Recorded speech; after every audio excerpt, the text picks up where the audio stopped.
Politics, Ugandan style. 35 miles east of the capital Kampala, a frenzy. This man is standing as an independent candidate, challenging an MP from the ruling party.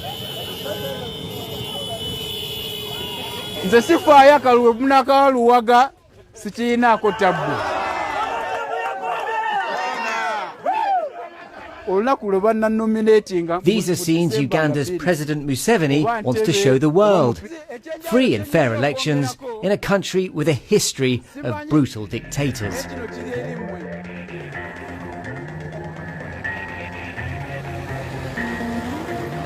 The promise of change in this former colony is why Britain gives Uganda so much money, £700 million in investment and aid last year. And why its president stands tall on the world stage. But is this a sham?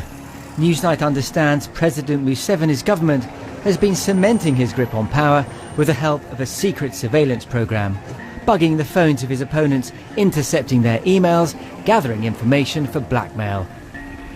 And he seems to be doing it with technology developed by a British firm based in Hampshire.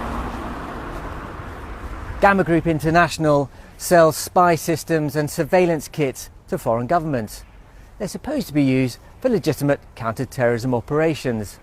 But the documents we've seen indicate that Uganda and possibly other governments are using it for different purposes. Astonishingly, this might include Syria. This poses questions not just for Uganda, but for Gamma too. This is a document passed to Privacy International.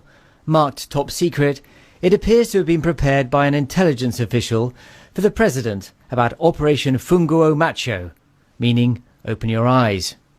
Its aim was simple and ambitious. To covertly collect information and data from the leading opposition entities so as to be a step ahead of them, which may involve blackmailing them. And within the document, a claim, unsubstantiated, that the software had also been sold to Syria, though exactly when isn't clear. It is used by countries like Nigeria, Rwanda, Zimbabwe, Senegal and most recently Kenya. It is also the main tool that has been employed by the Syria government. The marabou stalks, gliding over Kampala. Nothing escapes them. A view the president seems to have craved. The question is, why?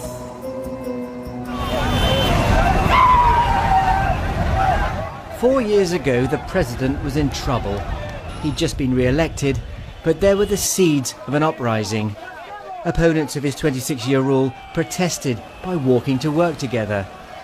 In North Africa, the Arab Spring was in bloom. In Kampala, they were crushed. Was your brother involved in protests or demonstrations? No, he wasn't. Poor man, he wasn't in politics. For some, the scars won't heal. This woman's brother was shot dead. Gunmen came from this side, moving. When they reached here, when he saw gunmen coming, he wanted to come out from that smaller building. They shot him here, and he died there and then. Nobody has been brought to justice. The January 2012 document was smuggled out of Uganda. It speaks of the success rate we have had, especially in curtailing the walk-to-work demos that started this week. With our implants and embeds, we've been able to get hordes of information revealing secret plans and manage and control media houses. Before we came to Kampala, we had to choose our hotel carefully. Why? Because we were leaked this list of the 21 major hotels in the city that are being bugged. That means anyone staying in any of these hotels risks being spied on. The document adds, "We've made tremendous success and a lot of data is streaming in, especially from business centres of the hotels." The Capital Gang on 91.3 Capital FM. I know for sure that the method of decision making. Little surprises this man, Dr. Kizza Besigye, leader of Uganda's main opposition party, the FDC, which is explicitly mentioned as a target in the document we have seen. So we don't know what they represent. Danger is a situation in which we permanently live. Wherever I go, I am followed by police officers in civilian clothes. My vehicle is shadowed by motorcycles of policemen wherever I go, including sometimes entering meetings that I attend. Amama Mbabazi was Prime Minister here until last year. He fell out with the President and is now running against him and feeling his wrath. I know, for example, that they tapped me. They tapped my phones, they have surrounded my house with all manner of gadgets to pick what is going on in my house. And yet, they have no authority to do that because there is no court order. So again, this is a violation. It's not application of the law. It's abuse of it.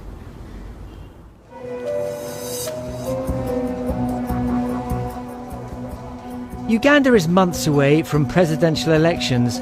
Old-style vote rigging is said to be a thing of the past here. But with technology like this, maybe you don't need to. If you're saying we want to have free and fair elections, it's not just the day of when people cast their ballots, their votes. It starts from the time that they are campaigning. Are they free to campaign? Are they free to move around the country and send out their message? So just how powerful are these surveillance systems?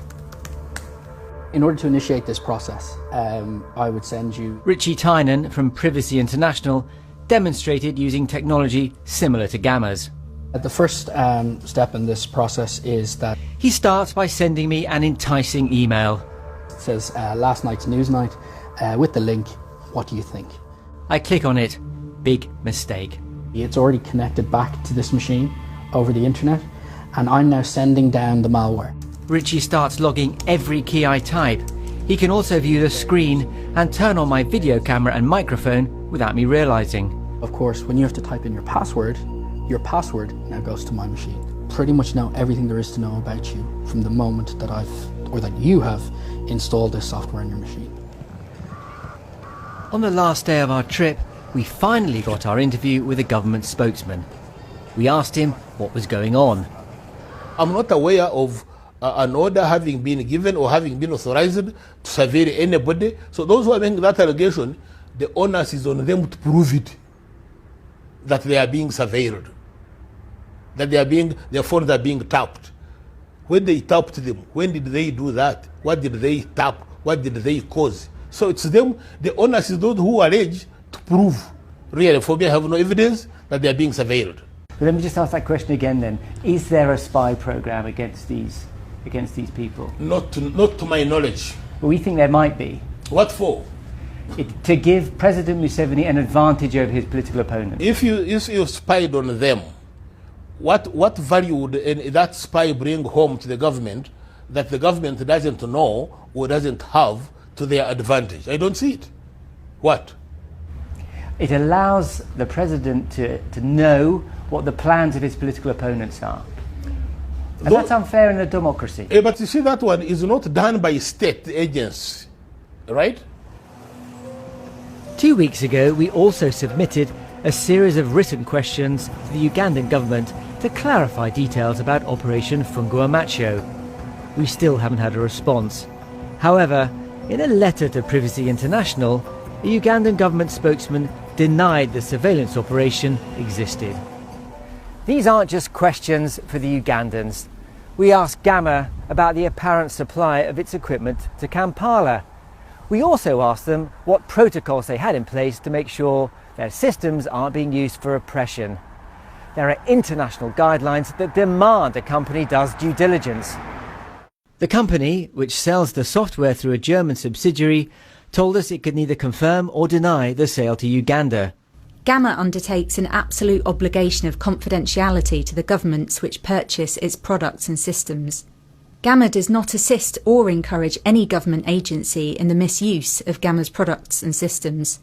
These products and systems have been effective in many countries in the course of police and other government agency action against terrorist threats, drug cartels, other major organised crime and paedophile rings. Gamma said it had a human rights policy. We asked for a copy, but it declined to share it with us. The documents say that the surveillance industry will sell to just about anyone. And it also is proof of the fact that we've been trying to raise all along is these technologies are far too powerful in the hands of governments, and governments will go ahead and abuse them. And so while there are narratives around national security and fighting crime, it is inevitable that governments will use them for their own purposes. The need for governments to spy on those who pose a genuine terror threat, well, no one's arguing with that. But what's going on here is very different. The systematic targeting of opposition politicians appears to make a mockery of the president's commitment to genuine democracy, and it also poses fundamental questions for those Western companies that are selling this new and powerful technology. Questions that remain unanswered.